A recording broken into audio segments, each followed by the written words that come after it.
Hey guys, welcome back to the channel. Today, we're talking about something massive, the APS3e Emulator. The world's first PS3 emulator for Android. Yeah, you heard that right. Now you can actually play PlayStation 3 games right on your phone. And in this video, I'll show you exactly how you can play God of War 3 using this emulator. But before we jump in, let's clear one thing. This emulator is surprisingly stable. It can run most PS3 games without any major issues. However, guys, for AAA titles like God of War 3, you'll need a powerful device. I'm talking about at least 6 GB RAM and a very high-end CPU, like the Snapdragon 8 Gen 1 or higher. Basically, a device that scores around 10 lakh plus on Antutu benchmark will give you playable FPS. Anything below that, the game might feel slow, no matter what optimizations you try. Remember, PS3 emulation is still super demanding, even for emulators on PC. Even on some RTX graphics cards, God of War 3 struggles a bit, so imagine running it on a phone. But still, it's amazing to see how far Android emulation has come. So guys, without wasting time, let's jump straight into the setup and see how this beast performs. My vengeance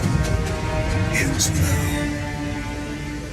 Alright guys, let's get straight into the setup. First, open Google and type APS3e GitHub Android. Click on the official GitHub page of the APS3e Emulator. Once you're there, scroll down to the releases section and the latest version of the app. After installing it, open the emulator. You'll see a welcome screen. Just hit next to continue. Now, the emulator will ask for the official PS3 firmware. Simply select that file inside the emulator. After that, proceed to the next step, where the app will ask for your game location. Just browse and select your PS3 game file. Then again, it'll ask for the firmware path. So just choose the same firmware you added earlier, and you're good to go. Alright, once that's done, the emulator will now ask for your graphics driver. This is super important, because it's what allows the emulator to translate DirectX games into Vulkan API and make them run on your Android device. The recommended driver here is the latest version of the Turnip driver. But guys, sometimes older versions, like Turnip 2 4.3.0, actually perform better. They can fix graphics glitches, remove artifacts, and in many cases, give you smoother performance overall. After you've set that up, it's best to place your game files in this specific folder path on your phone. Android then data, then APS3e, then files, then APS3e, then config, then games. Make sure to put your games right there, because at this location, you'll get the best FPS and stable performance. If you keep your games somewhere else, you might notice drops or slower loading times. So yeah, stick to the default APS3e config path for the best results. Alright guys, once everything's done, just open the emulator again and hit refresh. Now your APS3e emulator is fully ready to go. By default, your game should run fine with the default settings, but if you want extra performance and smoother gameplay, then follow these quick optimizations. Go to the video settings section. Here, you can set your preferred resolution. But remember, in this emulator, performance actually improves when you tweak the upscale settings properly. To enable upscaling, first turn off strict rendering mode. After that,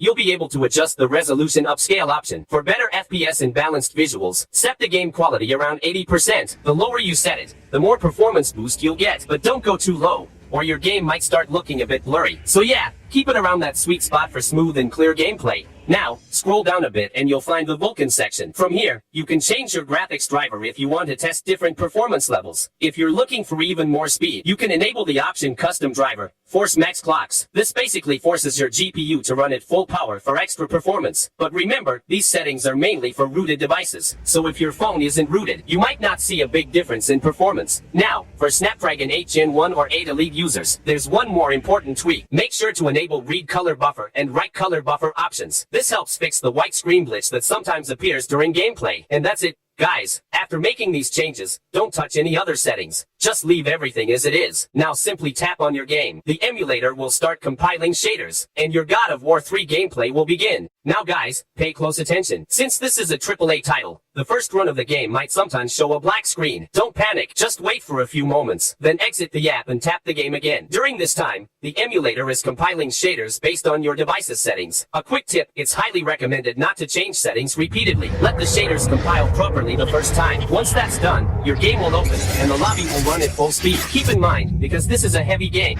it might feel slightly slow on lower-end devices. But if you have a high-end device, God of War 3 will be playable with smooth performance.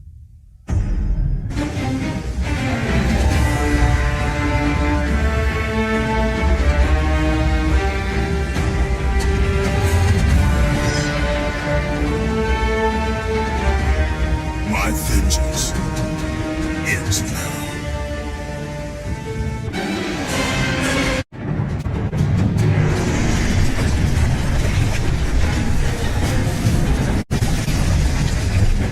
Zeus! Your son has returned. I bring the destruction of Olympus! The Titans will again!